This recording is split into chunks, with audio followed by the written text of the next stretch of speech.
கிறிஸ்துவுக்குள் பிரியமானவர்களே, கர்த்தராகிய இயேசு கிறிஸ்துவின் நாமத்தினால் உங்கள் அனைவருக்கும் என் அன்பின் வாழ்த்துதலை தெரியப்படுத்துகிறேன். கர்த்தர் இன்று உங்களுக்காக கொடுக்கும் அதிசயமான வசனம் 118வது சங்கீதம் 22வது வசனம்.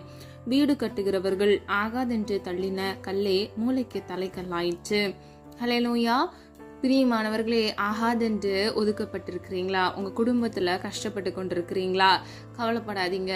கர்த்தர் உங்களுக்கு என்று ஒரு அங்கீகாரத்தை வைத்திருக்கிறார். தள்ளப்பட்ட உங்களுடைய வாழ்க்கையில கர்த்தர் உங்களை தலையாக மாற்றுவார்.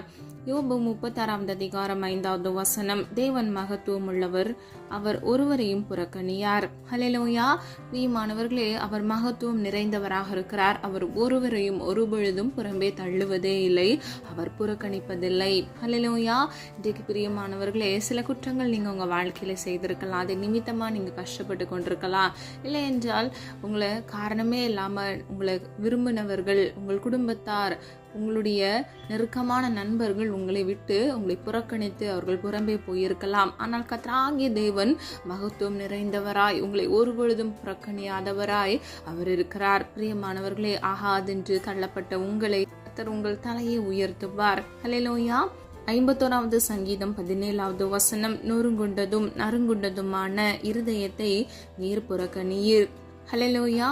முதல்ல நம்ம பார்த்தோம், அவர் ஒருவரையும் புறக்கணிக்க மாட்டார். இந்த வசனத்தின்படி நறுங்குண்டவர்கள், அதாவது நொறுக்கப்பட்டு சில சூழ்நிலைகள்ல அவங்க மிகவும் காயப்பட்டு மனிதர்கள் பேசுகிற வார்த்தை நிமித்தமாக, சத்துருக்களின் தந்திரங்கள் நிமித்தமாக, போராட்டங்கள் நிமித்தமாக நொறுங்குண்டு அவங்க கண்ணீரோடு காணப்படுவாங்க. பிரியமானவர்களே, அப்படிப்பட்டவர்களுடைய இருதயத்தை கர்த்தர் புறக்கணிக்க மாட்டார். 69வது சங்கீதம் 33வது வசனம். கட்டுண்ட தம்முடையவர்களை அவர் புறக்கணியார். அதாவது கட்டப்பட்ட நிலைமையில் இருக்கக்கூடிய மனிதர்களை அவர் புறக்கணிக்க மாட்டார். தம்முடையவர்கள், அதாவது தேவ ஜனங்களை கர்த்தர் கைவிடவே மாட்டார். பிரியமானவர்களே, அவர் ஒரு பொழுதும் புறக்கணிக்கிறவர் அல்ல. யோவான் 6வது அதிகாரம் 37வது வசனத்தின்படி, என்னிடத்தில் வருகிறவனை நான் புறம்பே தள்ளுவதில்லை என்று கர்த்தராகிய இயேசு கிறிஸ்து சொல்லுகிறார்.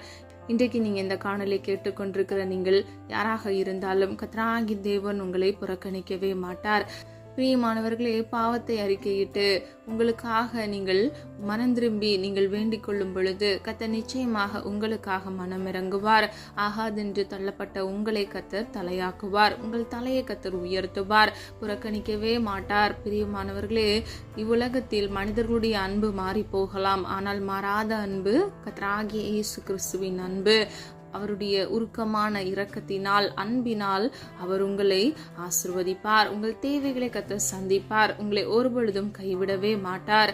வேதத்திலிருந்து 3 காரியங்கள் மூலமாக கர்த்தர் எவ்விதமாக உங்களை தலையாக்குகிறார் என்பதை அறிந்து கொள்ளலாம். தள்ளப்பட்டவர்களை தலையாக்குகிறார். ஆதார வசனம் உபாகமம் 28வது அதிகாரம் 14வது வசனம். கர்த்தர் உன்னை வாளாக்காமல் தலையாக்குவார், நீ கீழாக்காமல் மேலாவாய். ஹல்லேலூயா. பிரியமானவர்களே, கர்த்தர் ஒரு மனிதனோடு கூட இருக்கும் பொழுது அவன் வாளாக்காமல் கர்த்தர் அவனை தலையாக்குகிறார். அது மாத்திரமல்ல, அவன் கீழே நோக்கி போகாதபடிக்கு, விழுந்து போகாதபடிக்கு அவனை மேலாக்குகிறார். அதாவது மேன்மையானதை அவனுக்கு கட்டளையிடுகிறார், உயர்வை அவனுடைய வாழ்க்கையில் கட்டளையிடுகிறார். இன்னைக்கு பிரியமானவர்களே, உங்களை இந்த உலகம் அலட்சியமா நடத்தலாம், உங்களை ஒண்ணுமே இல்லை, ஒரு குப்பைக்கும் சமானமாக உங்களை ஒரு இல்பொருளாக அவங்க நடத்தலாம். ஆனால் கர்த்தராகிய தேவன் உங்களை அங்கீகரிக்கிறார். உங்கள் ஜெபத்தை அவர் கேட்டுக்கொண்டிருக்கிறார். உங்களை அவர் நேசிக்கிறார். ஆகவே அவர் உங்கள் வாழ்க்கையில் அற்புதத்தை கட்டளையிடுவார். அது மாத்திரமல்ல, அவர் உங்கள் தலையை உயர்த்துவார். கீழாக்காமல் நீங்கள் மேலாவீர்கள், நீங்கள் வாளாகாமல் நீங்கள் தலையாவீர்கள். ஹல்லேலூயா. பிரியமானவர்களை, விசுவாசிக்கிற ஒவ்வொருவருக்கும் கர்த்தர் நன்மையானதை கட்டளையிட்டு அவர்களை இன்றைக்கு கர்த்தர் ஆசீர்வதிக்க போகிறார். எபேசியர் 1வது அதிகாரம் 23வது வசனம். சரீரமான சபைக்கு அவரை எல்லாவற்றிற்கும் மேலான தலையாக தந்தருளினார். ஹல்லேலூயா. பிரியமானவர்களே, சபைக்கு தலையாக கர்த்தரே இருக்கிறார். சரீரமான சபைக்கு அவரை எல்லாவற்றிற்கும் மேலான தலையாக இருக்கிறார். ஹல்லேலூயா. பிரியமானவர்களே, வேதம் இப்படியாக சொல்லுகிறது, நம்முடைய சரீரம் தேவன் தங்கும் ஆலயம் என்று. ஆகவே பிரியமானவர்களே, நம்முடைய ஆலயத்தை பரிசுத்தத்தோடும் உண்மையோடும் பாதுகாத்துக் கொள்ள வேண்டும். அது மாத்திரமல்ல, வேதம் இப்படியாக சொல்லுகிறது, ஒருவன் கர்த்தருடைய ஆலயத்துக்கு எடுத்தால் கர்த்தர் அவனை கெடுப்பார் என்று. ஆகவே பிரியமானவர்களே, நீங்க உங்க சரீரத்தை பரிசுத்தத்தோடும் உண்மையோடும் காத்துக்கொள்ளுங்க. தீங்கான காரியத்துக்கு, இச்சைகளுக்கு, பாவ பழக்கங்களுக்கு, அடிமைத்தனங்களுக்கு இடம் கொடுக்காதபடிக்கு நீங்கள் எல்லா தீமைக்கும் தீங்குக்கும் விலக்கி உங்களை பாதுகாத்துக் கொள்ளுங்க. பரிசுத்தம் இல்லாமல் ஒருவனும் ஒருபொழுதும் தேவனை தரிசிப்பதில்லை என்று வேதம் சொல்லுகிறது. பிரியமானவர்களே, நீங்கள் பரிசுத்தத்தோடும் உண்மையோடும் கர்த்தரை தொழுது கொள்கிற பிள்ளைகளாக நீங்கள் இருக்க வேண்டும். பரிசுத்தத்தை நீங்கள் காத்துக்கொள்ளும் பொழுது கர்த்தராகிய தேவன் உங்கள் விண்ணப்பத்திற்கான பதிலை உங்களுக்கு கொடுப்பார். அது மாத்திரமல்ல, அவர் உங்களுக்குள் வந்து வாசம் செய்வார். ஹல்லேலூயா. பிரியமானவர்களே, பரிசுத்த ஆவியானவர் தாமே உங்கள் வாழ்க்கையில் உங்களோடு கூட இருந்து உங்களை வழிநடத்தி உங்களுக்கு துணையானதாக இருக்கிறார். அது மாத்திரமல்ல, தீங்குக்கும் தீமைக்கும் தப்புவித்து கர்த்தர் உங்களை நீதியின் பாதையில் உங்களை நடத்துவார். அவர்தாமே சகல சத்தியத்தை குறித்து உங்களுக்கு போதித்து கண்டித்து உணர்த்தி உங்களை வழிநடத்துவார். பிரியமானவர்களே, ஆகவே உங்கள் சரீரமாகிய அந்த ஆலயத்தை நீங்கள் பரிசுத்தமாய் பாதுகாத்துக் கொள்ளுங்க. இந்த வசனத்தின்படி சரீரமான சபைக்கு கர்த்தரே தலையாக இருக்கிறார். அல்லேலூயா. எபேசியர் 4:15 தலையாகிய கிறிஸ்துவுக்குள் எல்லாவற்றிலேயும் நாம் வளருகிறவர்களாய் இருக்கும்படியாக அப்படி செய்தார். ஹல்லேலூயா. பிரியமானவர்களே, பிதாவாகிய தேவன் தன்னுடைய ஒரே பேரான கர்த்தராகிய இயேசு கிறிஸ்துவை நமக்கு தந்தருளி தலையாகிய கிறிஸ்துவுக்குள் எல்லாவற்றிலேயும் நாம் வளருகிறவர்களாய் இருக்கும்படிக்கு அப்படி செய்திருக்கிறார். ஹல்லேலூயா. பிரியமானவர்களே, கிறிஸ்துவுக்குள் நாம் புது சிருஷ்டியாக இருக்கிறோம். பழைய வாழ்க்கை, பழைய பாவங்கள், அடிமைத்தனங்கள் எல்லாவற்றையும் கர்த்தர் ஒழிந்து போக பண்ணுகிறார். அது மாத்திரமல்ல, எல்லாவற்றையும் கர்த்தர் புதிதாக்குகிறார். பிரியமானவர்களே, நாம் ஒவ்வொருவரும் குயவன் கையில் இருக்கிற கனிமலை போல இருக்கிறோம். நாம் ஒவ்வொருவரும் மண்ணால் உருவாக்கப்பட்டிருக்கிறோம். ஜீவ சுவாசத்தை நம்முடைய நாசியில் ஊதி கர்த்தராகிய தேவன் நமக்கு ஜீவாத்மாவை கொடுத்திருக்கிறார். இன்றைக்கு பிரியமானவர்களே, நம் உயிரோடு இருப்பது கர்த்தருடைய கிருபை. அழைக்கப்பட்டவர்கள் அநேகர், ஆனால் தெரிந்து கொள்ளப்பட்டவர்களோ ஒரு சிலர். உங்களையும் என்னையும் கர்த்தர் தெரிந்து கொண்டிருக்கிறார் என்று கிறிஸ்துவுக்குள் நான் விசுவாசிக்கிறேன். பிரியமானவர்களே, நம்மை தெரிந்து கொண்டதற்கு ஒரு நோக்கம் இருக்கிறது. ஆகவே அவருடைய சித்தத்தின்படி நடக்க நம்மை ஒப்பு கொடுக்க வேண்டும். பிரியமானவர்களே, நமக்கு சுய ஆசைகள், சொந்த விருப்பங்கள் இருக்கலாம். ஆனால் கர்த்தராகிய தேவனுடைய விருப்பத்தின்படி நாம் நடக்கும் பொழுது அந்த வழிகள் மிகவும் லகுவானதாக, சமாதானத்தை தருகிறதாக, நம்முடைய வாழ்க்கையில் சந்தோஷத்தை தருகிறதாக இருக்கும். ஆகவே சுய சித்தத்திற்கு உங்களை ஒப்பு கொடுத்து இதுதான் எனக்கு வேணும் அப்படின்னு சொல்லி கர்த்தருடைய சமூகத்தில் பிடிவாதமாக இராதபடிக்கு நீங்கள் ஜெபிக்கிற காரியங்களில் உங்கள் மன விருப்பத்தை தெரியப்படுத்தி கர்த்தருடைய சித்தத்துக்கு நீங்க ஒப்பு கொடுங்க. கெத்செமனேயில் கர்த்தர் ஜெபிக்கும் பொழுது மிகவும் பயத்தோடு நடுக்கத்தோடு அவர் ஜெபித்திருந்தார். ஆனாலும் ஆயினும் உம்முடைய சித்தத்தின்படி ஆக கடவது என்று பிதாவின் சித்தத்திற்கு ஒப்பு கொடுத்தார். இன்றைக்கு பிரியமானவர்களே, உங்கள் மன விருப்பத்தை கூட நீங்கள் கர்த்தருடைய சமூகத்துல நீங்கள் விண்ணப்பமாக ஏறெடுத்து கர்த்தருடைய சித்தத்துக்கு ஒப்பு கொடுங்க. கர்த்தராகிய தேவன் நிச்சயமாக உங்களுக்கு நன்மையானதை கட்டளையிடுவார். அவர் தருகிற ஆசீர்வாதத்தில் வேதனை இருக்காது, கஷ்டங்கள் இருக்காது. நிச்சயமாக நீங்கள் ஆசீர்வதிக்கப்பட்ட பிள்ளைகளாக இருப்பீர்கள். உங்களை மாத்திரமல்ல, கர்த்தர் உங்களுக்கு பின்வருகிற தலைமுறையும் கர்த்தர் ஆசீர்வதிப்பார். பிரியமானவர்களே, வேதம் இப்படியாக சொல்லுகிறது, கர்த்தர் 1000 தலைமுறை மட்டும் இரக்கம் செய்கிறவராய் இருக்கிறார் என்று. நீங்க இன்னைக்கு செய்கிற நன்மையின் நிமித்தமாக உங்களுக்கு பின்வருகிற 1000 தலைமுறைகளுக்கு கர்த்தர் இரக்கம் செய்கிறவராய் இருக்கிறார்.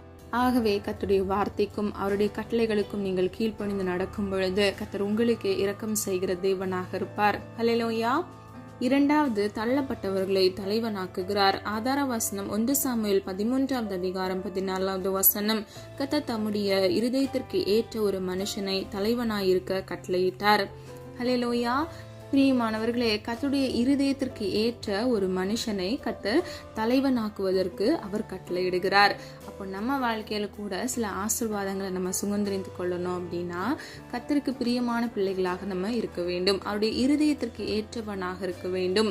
பிரியமானவர்களே, வேதத்துல தாவீது கர்த்தருடைய இருதயத்திற்கு ஏற்றவனாக இருந்தான். கர்த்தருடைய வார்த்தைக்கு அவர் கீழ்ப்படிந்து நடந்திருப்பார். அது மாத்திரமல்ல, வேதத்தில் அவர் நடுக்கத்தோடும் பயத்தோடும் கர்த்தருக்குள் களி கூர்ந்து அவரை தொழுது கொண்டிருக்கிறார் என்பதை நம்ம அறிந்து கொள்ளலாம். பிரியமானவர்களே, நாமும் கூட பயத்தோடு கர்த்தரை நடுக்கத்தோடு தொழுது கொள்கிற பிள்ளைகளாக இருக்க வேண்டும். இன்றைக்கு எத்தனை பேருக்கு தெய்வ பயம் இருக்கு? யோசித்து பாருங்க. நம்ம சண்டேயான சர்ச்சுக்கு போறோம், நம்ம வரோம். ஆனா எவ்வளவு பேர் நீங்க கடமைக்காக சர்ச்சுக்கு போறீங்க, இல்லைன்னா நீங்க சந்தோஷத்தோடு கர்த்தருடைய வார்த்தையை கேட்க போறோம் அப்படின்னு சொல்லிட்டு உற்சாகத்தோடு கடந்து போகிறீங்களா? நீங்க ஆராய்ந்து பாருங்க. பிரியமானவர்களே, கர்த்தருடைய சமூகத்துல நம்மை தாழ்த்த வேண்டும். இரண்டாவது, தேவ பயத்தோடு நம்ம காணப்பட வேண்டும். ஹல்லேலூயா. பிரியமானவர்களே, பயமில்லாதபடிக்கு நம்ம சுயசித்தம் செய்யும் பொழுது நம்ம தவறி விழுந்து போகிற பிள்ளைகளாக இருக்கிறோம். நம்ம வாழ்க்கையில கிடைக்கக்கூடிய ஆசீர்வாதத்தை நம்ம இழந்து போகிற பிள்ளைகளாக இருக்கிறோம். நம்ம ஒவ்வொருவரையும் கர்த்தர் நேசிக்கிறார். அவரிடத்தில் பட்சபாதம் ஒன்றே இல்லவே இல்லை. நம்மை விதமாக ஆசீர்வதிக்கப்படுகிறோம் என்பது நம்முடைய கரங்களில் தான் இருக்கிறது. நம்ம விதமாக ஒப்பு கொடுத்து கர்த்தருடைய வார்த்தைக்கு கீழ்ப்படிந்து நடக்கிறோமோ அவ்விதமாகவே கர்த்தர் நம்மை ஆசீர்வதிக்கிறார். பிரியமானவர்களே, கொஞ்சத்தில் உண்மையா இருக்கிறவன் அநேகத்தின் மேல் அதிகாரியாக கர்த்தர் மாற்றுகிறார். அநேகத்தின் மேல் அவனுக்கு ஒரு அதிகாரத்தை கர்த்தர் கொடுத்து அவனை உயர்த்துகிறார். இன்றைக்கு பிரியமானவர்களே, உங்களுக்கு கொடுக்கப்பட்ட ஊழியத்துல, உங்களுக்கு கொடுக்கப்பட்ட வாழ்க்கையில, உங்கள் வாழ்க்கை துணைக்கு, உங்களுக்கு கொடுக்கப்பட்ட பெற்றோருக்கு நீங்க உண்மை முத்தமா நடந்து கொள்ளுங்க. அதுவே உங்க வாழ்க்கையில நன்மையை உங்களுக்கு கிட்டி சேர்க்கிறதா இருக்கும். அதுவே உங்களுக்கு கர்த்தர் ஒரு உயர்வை கட்டளையிடுவதற்கு ஏதுவாக இருக்கும். ஹல்லேலூயா. கொஞ்சத்தில் உண்மையா இருக்கிறவன் மாத்திரமே அநேகத்திற்கு அதிபதியாக மாறுகிறான். இன்றைக்கு பிரியமானவர்களே, சின்ன சின்ன விஷயத்துல எல்லாம் நீங்க அசால்ட்டா நீங்க அதை விட்டு விட்டீங்க அப்படின்னா பெரிய காரியங்கள்ல கண்டிப்பா உங்களால உண்மையாக இருக்கவே முடியாது. உங்களால அந்த காரியத்தை செய்யவே முடியாது. இன்னையில இருந்து ஒரு காஃபி வாங்குறதா இருக்கலாம், இல்லைன்னா நீங்க ஒரு கடையில ஒரு பொருள் வாங்குறதா இருக்கலாம், எல்லா விஷயத்திலையும் நீங்கள் உண்மை உள்ளவர்களாய் நடங்க. கர்த்தர் நிச்சயமாக உங்களுக்கான உயர்வை கட்டளையிடுவார். ஹல்லேலூயா. பிரியமானவர்களே, கர்த்தருடைய இருதயத்திற்கு ஏற்றவனை கர்த்தர் தலைவனாக மாற்றுகிறார். 1 சாமுவேல் 17:33 சவுல் தாவீதை நோக்கி, நீ இந்த பெலிஸ்தனோடே எதிர்த்து யுத்தம் பண்ண உன்னால் ஆகாது. ஆனால் தாவீது ஜெயித்து தலைவனானான். ஹல்லேலூயா. பிரியமானவர்களே, சவுல் ராஜா தாவீதை பார்த்து விதமாக சொல்லுகிறார், நீ பெலிஸ்தியனோடே உன்னால் யுத்தம் பண்ண முடியாது அப்படின்னு சொல்லுகிறார். ஆனால் தாவீதோடு கர்த்தர் இருந்தபடியினால் அவனை ஜெயிக்க வைத்தார். ஜெயித்து தலைவனாக கர்த்தர் மாற்றுகிறார். இன்றைக்கு பிரியமானவர்களே, உன்னால முடியாதுன்னு சொல்லிட்டு உங்களை குறை சொல்றதுக்கோ உங்களை கீழே தள்ளுவதற்கோ மனிதர்கள் காத்திருக்கலாம். ஆனால் கர்த்தராகிய தேவன் உங்களோடு கூட இருக்கும் பொழுது தாவீதுடைய வாழ்க்கையில எப்படி கர்த்தர் வெற்றியை கட்டளையிட்டு அவனை தலைவனாக மாற்றினாரோ, உங்கள் வாழ்க்கையிலும் அந்த சூழ்நிலையை கர்த்தர் மாற்றி உங்களுக்கே உங்க மேல நம்பிக்கை இல்லைனா கூட கர்த்தர் அந்த காரியத்தை உங்களை கொண்டு செய்ய வைத்து உங்களை தலையாக்குவார். ஹல்லேலூயா. பிரியமானவர்களே, உங்களை எல்லா அதிகாரத்துக்கும் மேலாக உயர்த்தி உங்களை அதிகாரியாக மாற்றுவார். ஹல்லேலூயா. நம்ம ஆராதிக்கிற சர்வ வல்லமை உள்ள தேவனால் ஆகாதது என்று ஒன்றுமே இல்லை. இன்றைக்கு இந்த காணொலியை கேட்டுக்கொண்டிருக்கிற உங்கள் வாழ்க்கையில் கர்த்தர் நிச்சயமாக ஒரு உயர்வை கட்டளையிடுவார். ஹல்லேலூயா. பிரியமானவர்களே, தள்ளப்பட்ட நிலைமையில நீங்க இருக்கிறீங்களா? எல்லாராலையும் புறக்கணிக்கப்பட்ட நிலைமையில இருக்கிறீங்களா? கவலைப்படாதீங்க. அன்றைக்கு இஸ்ரவேல் ஜனங்கள் கர்த்தரை புறக்கணித்தார்கள். ஆனால் கர்த்தராகிய தேவன் அவர்களுக்கு நன்மையை செய்தார். சரீரமாகிய சபைக்கு அவரே தலையானவராக இருக்கிறார். பிரியமானவர்களே, இன்றைக்கு உங்களை கூட புறக்கணித்து தள்ளப்பட்ட நிலைமையில நீங்க காணப்படலாம். உங்களுக்கு கிடைக்க வேண்டிய அங்கீகாரம் உங்க குடும்பத்துல காணப்படாம இருக்கலாம். ஆனால் பிரியமானவர்களே, நிச்சயமாக கர்த்தர் உங்களை உயர்த்துவார். தள்ளப்பட்ட நிலைமையில் இருக்கிற உங்களை கர்த்தர் தலையாக மாற்றுவார். அப்போஸ்தலர் 7:35 மோசேயை தலைவனாக அனுப்பினார். ஹல்லேலூயா. பிரியமானவர்களே, மோசேனுடைய வாழ்க்கை நீங்க பார்த்தீங்க அப்படின்னா, எகிப்தின் அதிகாரத்தின்படி வாழ்ந்தவர். அவர் அதிகம் படித்தவர். அங்க உள்ள கோட்பாடுகளை எல்லாம் நன்கு கற்றறிந்தவர். ஆனாலும் அவருக்கு குறைவுகள் இருந்தது. அவர் செய்த ஒரு தவறின் நிமித்தமாக அவர் குறைவுபட்டவராய் இருந்தார். எகிப்தின் ராஜாவாகிய பார்வோனுக்கு பயந்து அந்த இடத்தை விட்டு அவர் புறம்பே சென்றார். பிரியமானவர்களே, அவர் கொலை செய்து அந்த பாவத்திற்கு உள்ளானார். ஆனால் கர்த்தராகிய தேவன் மோசேயை தெரிந்து கொண்டார். பிரியமானவர்களே, என்ன நடந்தது? குறைவுபட்டு காணப்பட்ட மோசேனுடைய வாழ்க்கையில உயர்வை கட்டளையிடுகிறார். அவனை இஸ்ரவேல் ஜனங்களுக்கு எகிப்தின் அடிமைத்தனத்திலிருந்து விலக்கி கானான் என்கிற தேசத்தில் அவர்களை கொண்டு சேர்ப்பதற்கு மோசேயை கர்த்தர் தலைவனாக மாற்றுகிறார். ஹல்லேலூயா.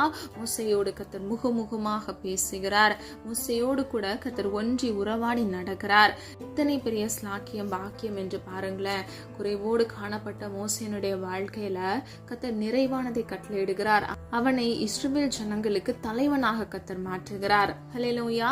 பிரியமானவர்களே, அற்பமாக மோசேயே தன்னை குறித்து நினைச்சிருக்கலாம். ஒருவேளை சாப்பாட்டுக்கு வழி இல்லாம அவர் சொந்த இடத்தை விட்டு அவர் புறதேசத்துல அவர் அலைந்து திரிந்திருக்கலாம். ஆனால் பிரியமானவர்களே, எப்படியாக கர்த்தர் ஒரு தலைவனாக மாற்றிருக்கிறார் என்பதை பாருங்க.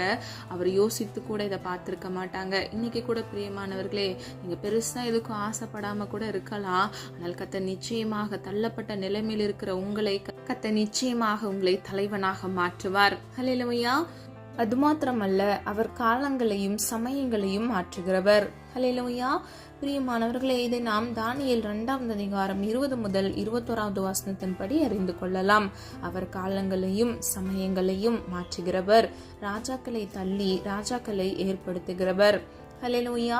பிரியமானவர்களே, அமர்ந்திருக்கிற ராஜாக்களை தள்ளி அவர் புதிய ராஜாவை உருவாக்குகிறார். அவர் காலங்களையும் சூழ்நிலைகளையும் சமயங்களையும் கர்த்தர் மாற்றுகிறவர். ஆகவே இன்றைக்கு உங்க வாழ்க்கையில இருக்கக்கூடிய சூழ்நிலைகள், காலங்கள், சமயத்தை கர்த்தர் நிச்சயமாக மாற்ற வல்லமையுள்ள தேவனாக இருக்கிறார். விசுவாசிக்கிற உங்கள் ஒவ்வொருவருக்கும் கர்த்தர் அற்புதத்தை கட்டளையிடுவார். வேதம் இப்படியாக சொல்லுகிறது, நீ விசுவாசித்தால் தேவனுடைய மகிமை காண்பாய் என்று.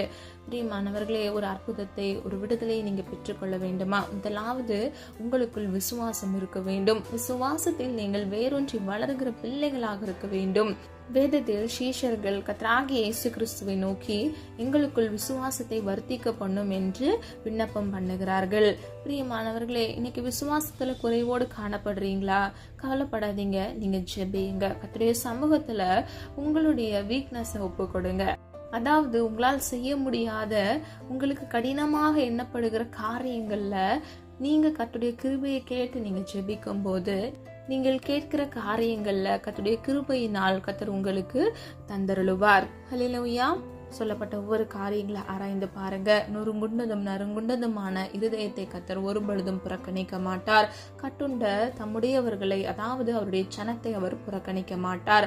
அவர்களுக்கான விடுதலையை கர்த்தர் நிச்சயமாக கட்டளையிடுவார். என்னிடத்தில் வருகிறவனை நான் புறம்பே தள்ளுவதில்லை என்று கர்த்தர் சொல்லுகிறார். இன்றைக்கு பிரியமானவர்களே, தள்ளப்பட்ட, சோர்ந்து போய் கலக்கத்தோடு காணப்படுகிற உங்க வாழ்க்கையில கர்த்தர் நிச்சயமாக ஒரு உயர்வை கட்டளையிடுவார்.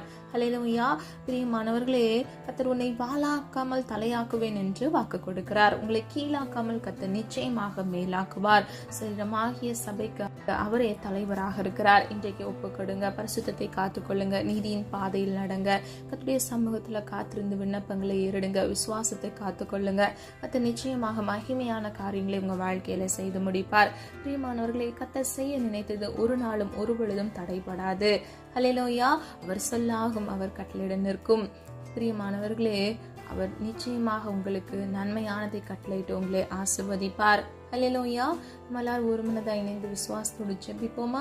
அன்பின் பிதாவே, அப்பா, எங்களை மது கரத்தில் ஒப்பு கொடுக்கிறோம். அறிந்து மறியாமல் செய்த தவறுகளை மன்னிங்க. குற்றங்கள் குறைகள் உண்டப்பா, தயவாய் மன்னிங்க. நீர் விரும்புகிற பரிசுத்தம் வேண்டும் அப்பா. உமக்கு பிரியமானதை செய்யுங்களை கற்றுத்தாங்க தகப்பனே. ஒவ்வொரு பிள்ளைகளையும் உடைய கரத்துக்குள் ஒப்பு கொடுக்கிறோம். பரிசுத்தப்படுத்தி பாதுகாத்துக் கொள்ளுங்கப்பா. ஆண்டவரே, இன்றைக்கு உடைய பிள்ளைகளுக்கு நீர் கொடுத்த வாக்குத்தத்த வசனத்தின்படி தகப்பனே, அற்பமாய் எண்ணப்பட்ட உடைய பிள்ளைகள் வாழ்க்கையிலப்பா, தலை குனிந்து நின்ற இடத்துலப்பா தலைகளை நிமிர பண்ணுங்க தகப்பனே. குடும்பத்துல ஒரு உயர்வை கட்டளையிடுங்க தகப்பனே. எந்தெந்த இடங்கள்ல அப்பா உன்னால் ஒன்று முடியாது என்று அவர்களை இகழ்ந்தார்களோ அந்த இடத்துல அப்பா இயேசுவின் நாமத்தினால் ஒரு உயர்வை கட்டளையிடுங்க தகப்பனே. உமால் எல்லாம் ஆகும் ஆண்டவரே. உமால் ஆகாதது எதுவும் இல்லையப்பா. உடைய பிள்ளைகளிடமுடைய கரத்தில் ஒப்பு கொடுக்கிறோம். ஒவ்வொரு பிள்ளைகளையும் ஆசீர்வதிங்கப்பா. ஒவ்வொரு பிள்ளைகளின் தேவைகளை சந்திங்கப்பா. இல்லை சுகபலன் ஆரோக்கியத்தை கட்டளையிடுங்க ஆண்டவரே. இம்மட்டும் காத்து வழி நடத்தி வந்த தேவன் இனி வரும் நாட்களும் உடைய பிள்ளைகளை கண்மணி போல் பாதுகாத்துக் கொள்ளுங்கப்பா. பிள்ளைகளுடைய அப்பத்தையும் தண்ணீரையும் ஆசீர்வதிங்க ஆண்டவரே. கையிட்டு செய்கிற காரியங்களை ஆசீர்வதிங்கப்பா ஆண்டவரே. பிள்ளைகள் தொடங்குகிற ஒவ்வொரு காரியங்கள் அப்பா ஆண்டவரே பிசினஸ்ல இயேசுவின் நாமத்தால் நன்மையை கட்டளையிடுங்க தகப்பனே. நஷ்டம் வராதபடிக்கு அப்பா லாபத்தை இயேசுவின் நாமத்தால் பிள்ளைகளுக்கு கட்டளையிடுங்கப்பா. தள்ளப்பட்ட பிள்ளைகளை அப்பா நீர் ஆண்டவரே தலையாக மாற்றுங்க ஆண்டவரே. இயேசுவின் நாமத்தால் அற்புதத்தின் தேவனாக அற்புதத்தை கட்டளையிடுங்கப்பா. குமாரன் விடுதலையாக்கினால் மெய்யாகவே விடுதலை ஆவீர்கள் என்று வேதம் சொல்லுகிறது. நறுங்குண்டதுமான இருதயமுடைய ஒவ்வொரு பிள்ளைகளையும் நீர் புறக்கணிக்காத தேவனாக இயேசுவின் நாமத்தால் இன்றைக்கு ஒரு விடுதலையை கட்டளையிடுங்கப்பா. உண்மையை நோக்கி பார்க்கிறோம் ஆண்டவரே. உம்மிடத்தில் வருகிற பிள்ளைகளை நீர் புறக்கணிக்க மாட்டீரே தகப்பனே. இன்றைக்கு உடைய பிள்ளைகளுக்காக மனம் இறங்குங்கப்பா. இருதயத்தில் ஆண்டவரே சோர்ந்து போய் காணப்படுகிற ஒவ்வொரு பிள்ளைகளுக்கும் நல்ல பலனையும் அப்பா சந்தோஷத்தையும் சமாதானத்தையும் இயேசுவின் நாமத்தால் கட்டளையிடுங்க தகப்பனே. ஒவ்வொரு பிள்ளைகளையும் ஆசிர்வதிங்கப்பா. பிள்ளைகளுடைய கையின் பிரயாசத்தை ஆசிர்வதிங்க. கையிட்டு செய்கிற காரியங்களை ஆசிர்வதிங்க தகப்பனே. கிறிஸ்துவுக்குள் உன்னதங்களில் உள்ள சகல ஆவிக்குரிய ஆசீர்வாதத்தினால் உடைய பிள்ளைகளை ஆசிர்வதிங்க தகப்பனே. அப்பா குடும்பங்கள் இருக்கக்கூடிய ஒவ்வொரு குழந்தைகளுக்காக ஜெபிக்கிறேன். பெற்றோருக்கு கிறிஸ்துவுக்குள் கீழ்ப்படிந்து நடக்க கர்த்தர் கிருபை செய்யுங்க. தேவ பயத்தை கட்டளையிடுங்க. வாலிப வயதை பரிசுத்தமாய் பாதுகாத்துக் கொள்ள கிருபை செய்யுங்க. பிள்ளைகளுடைய படிப்பு காரியங்கள் உள்ள தேவைகளை கர்த்தர் சந்திங்கப்பா. பெற்றோருக்கு மனமகிழ்ச்சியை தருகிற பிள்ளைகளாக இயேசுவின் நாமத்தினால் பிள்ளைகளை மாற்றுங்க ஆண்டவரே. நீர் அப்படியே செய்கிற கிருபைகளுக்காக நன்றி ஆண்டவரே. அது மாத்திரமல்ல, இன்னும் ஆண்டவரே வியாதியோடு நெருக்கத்தோடு காணப்படுகிற பிள்ளைகள் வாழ்க்கையில எல்லா வலி வேதனைகளிலிருந்து ஒரு விடுதலை கட்டளையிடுங்கப்பா. ஆண்டவரே உடைய தழும்புள்ள கரமப்பா இயேசுவின் நாமத்தால் வல்லமையாக அவர்களிடத்தில் இறங்கட்டும் ஆண்டவரே. இன்றைக்கு ஒரு விடுதலை கட்டளையிட்டு பிள்ளைகளை நீர் ஆசீர்வதிக்கும்படியே ஜெபிக்கிறேனப்பா. ஆண்டவரே பிள்ளைகள் வாழ்க்கையில் இருக்கக்கூடிய கடன்களுக்காக ஜெபிக்கிறேன் ஆண்டவரே. நான் அந்த கடன்கள் ஆண்டவரே ₹1 இல்லாதபடிக்கு அதை அடைத்து தீர்க்க இயேசுவின் நாமத்தால் உதவி கரங்களையும் அப்பா பிள்ளைகள் கையிட்டு செய்கிற காரியங்களையும் ஆசீர்வதித்த நன்மைகளை உண்டாக்குங்க தகப்பனே. அப்பா எப்படி இவர்கள் வாழ்க்கையில் இந்த கடன் வந்ததோ அது தெரியாதபடிக்கு அது அவர்களை விட்டு அகன்று போக இயேசுவின் நாமத்தால் ஆண்டவரே பிள்ளைகளை அப்பா நீர் ஆசீர்வதிக்கும்படியே ஜெபிக்கிறேன். பிள்ளைகளுடைய அப்பத்தையும் தண்ணீரையும் ஆசீர்வதிங்கப்பா. மனிதர் கண்கள்ல தயவிறக்கத்தை உண்டு பண்ணுங்க. எல்லா இஎம்ஐ லோன்கள்ல சிக்கி தவித்துக் கொண்டிருக்கிற பிள்ளைகள் வாழ்க்கையில இயேசுவின் நாமத்தினால் ஒரு விடுதலையை கட்டளையிடுங்க தகப்பனே. அற்புதத்தின் தேவனாக அதிசயத்தை கர்த்தரே கட்டளையிட்டு பிள்ளைகளை ஆசீர்வதிக்கும்படியே ஜெபிக்கிறேன் ஆண்டவரே. இன்னும் ஆண்டவரே உடைய பிள்ளைகளை உடைய கரத்தில் ஒரு விசை அர்ப்பணித்து ஜெபிக்கிறேன் அப்பா. காத்துக்கொள்ளுங்க, பொறுப்படுத்திக் கொள்ளுங்க. போக்கிலும் வரத்திலும் கர்த்தருடைய கரம் கூட இருக்கட்டும் ஆண்டவரே. உன் சுக வாழ்வு சீக்கிரத்தில் துளிர்க்கும் என்று சொன்ன வசனத்தின்படி தகப்பனே. அப்பா குடும்பங்கள் இருக்கக்கூடிய எல்லா பிரச்சனைகளை கர்த்தர் மாற்றி அப்பா புதிய ஆசீர்வாதத்தை இயேசுவின் நாமத்தால் கட்டளையிடுங்கப்பா. திருமணமாகாமல் திருமணத்திற்காக காத்திருக்கிற பிள்ளைகள் வாழ்க்கையில சுக வாழ்வை கட்டளையிடுங்க தகப்பனே. அவர்கள் சுகித்து சமாதானத்தோடு ஏற்ற மணவாளனோடு மணவாட்டியோடு வாழ கர்த்தர் கிருபை செய்யுங்கப்பா. ஆண்டவரே நீரே அப்பா பிள்ளைகளுக்கு நல்ல ஒரு அப்பா அலைன்ஸை கட்டளையிட்டு பிள்ளைகளை ஆசீர்வதிக்கும்படி ஜெபிக்கிறேன் ஆண்டவரே. குழந்தை இல்லாமல் குழந்தைக்காக காத்திருக்கிற பிள்ளைகள் வாழ்க்கையில கர்ப்பத்தின் கனியை கர்த்தர் ஆசீர்வதித்து அப்பா விசுவாசித்தவளை பாக்கியவதி என்று சொன்ன வசனத்தின்படி விசுவாசிக்கிற ஒவ்வொரு பிள்ளைகள் வாழ்க்கையில் இந்த மாதத்தில் அற்புதத்தை காண கர்த்தர் கிருபை செய்யுங்க தகப்பனே. உதாசை வரும் பர்வதத்துக்கு நேராக எங்கள் கண்களை எடுத்து ஜெபிக்கிறோம் அப்பா. நன்மையான எந்த ஈவும் பூர்ணமான எந்த வரமும் ஜோதிகளின் பிதாவினிடத்திலிருந்து இறங்கி வருகிறது என்று வேதம் சொல்லுகிறது ஆண்டவரே. இயேசுவின் நாமத்தினால் பிள்ளைகள் வாழ்க்கையில் நன்மையை கட்டளையிட்டு ஆசீர்வதிக்கும்படியே ஜெபிக்கிறேனப்பா. நீர் அப்படியே செய்கிறதற்காக நன்றி. காத்துக்கொள்ளுங்க, பொறுப்பெடுத்துக் கொள்ளுங்க. வேலை இல்லாமல் வேலைக்காக காத்திருக்கிற பிள்ளைகளுக்கு ஏற்ற இடத்துல ஒரு நல்ல வேலை கட்டளையிடுங்கப்பா. வெளி தேசத்திலிருந்து இந்த காணொலியை கேட்டுக்கொண்டிருக்கிற நம்முடைய பிள்ளைகள் வாழ்க்கையில் அப்பா பிள்ளைகளை ஆசீர்வதித்து பாதுகாத்துக் கொள்ளுங்கப்பா. தொலை தூரத்தில் இருக்கக்கூடிய உங்க குடும்பங்களையும் கர்த்தர் பாதுகாத்து நீரே ஆசீர்வதிக்கும்படியே ஜெபிக்கிறோம் அப்பா. நாளை தினத்தின் தேவைகளை குறித்து கலங்காதே என்று வேதம் சொல்லுகிறது. ஒவ்வொரு நாளுக்குரிய தேவைகளை கர்த்தர் சந்திங்கப்பா. நீ சந்தித்த பிள்ளைகளை ஆசீர்வதிங்க தகப்பனே. அது மாத்திரமல்ல ஒவ்வொரு நாளும் உடைய கிருபை புதிதாக இருக்குமே தகப்பனே. இந்த நாளுக்குரிய புது கிருபைகளை உடைய பிள்ளைகளுக்கு கட்டளையிட்டு பிள்ளைகளை நீர் திருப்தியாக்கும்படியே ஜெபிக்கிறேன் அப்பா. அவைக்குரிய சகல ஆசீர்வாதத்தினாலும் இன்மைக்குரிய ஆசீர்வாதத்தினாலும் பிள்ளைகளை திருப்தியாக்குங்க தகப்பனே. நான் உன்னிடத்தில் வந்து உன்னை ஆசீர்வதிப்பேன் என்று சொன்ன வசனத்தின்படி ஒவ்வொரு பிள்ளைகள் வாழ்க்கையில் அப்பா இருக்கிற இடத்துல கர்த்தரே நீர் சென்று பிள்ளைகளை ஆசீர்வதிக்கும்படியே ஜெபிக்கிறேன். நீர் அப்படியே செய்கிறதற்காக நன்றி அப்பா. எங்களை தாழ்த்துகிறோம், பெருமையாக்குகிறோம். ஜெபித்த ஒவ்வொரு காரியங்களுக்கும் அப்பா நீர் ஆமென்று மாமன் என்று பதில் கொடுக்க போகிற கிருபைகளுக்காக நன்றி அப்பா. அல்லது இடதுபுறம் சாய்ந்து விழுந்து போகாதபடிக்கும் நித்திய பரிசுத்த பலியில் நம்முடைய பிள்ளைகளை வழிநடத்தி நீரே பிள்ளைகளை ஆசீர்வதித்து நீரே பிள்ளைகளை பாதுகாத்து வாக்குத்தத்தம் பண்ணின ஜீவ கிரீடத்தை சுதந்திரித்துக் கொள்ள பிள்ளைகளை தகுதிப்படுத்துங்கப்பா. நீர் கொடுத்த வாக்குத்தத்தம் ஆண்டவரே அப்பா பிள்ளைகள் வாழ்க்கையில் அதை பெற்றுக்கொள்ள 100க்கு 100 அப்பா அவர்களை தகுதிப்படுத்தும்படியே ஜெபிக்கிறோம். காத்துக்கொள்ளுங்க, பொறுப்படுத்திக் கொள்ளுங்க. நம்முடைய நாம மகிமைப்படுவதாக. மீட்பர் இயேசு கிறிஸ்துவின் மூலம் ஜெபிக்கிறோம் ஜீவனோட நல்ல பிதாவே, ஆமீன். கர்த்தராகிய தேவன் தாமே உங்களுடைய வாழ்க்கையை வெளிச்சமாய் மாற்றி தள்ளப்பட்டவர்களாய் இருக்கிற உங்கள் வாழ்க்கையில் கர்த்தர் உயர்வை கட்டளையிட்டு உங்களை தலையாக மாற்றி உங்களை ஆசீர்வதித்து பாதுகாப்பார். God bless you.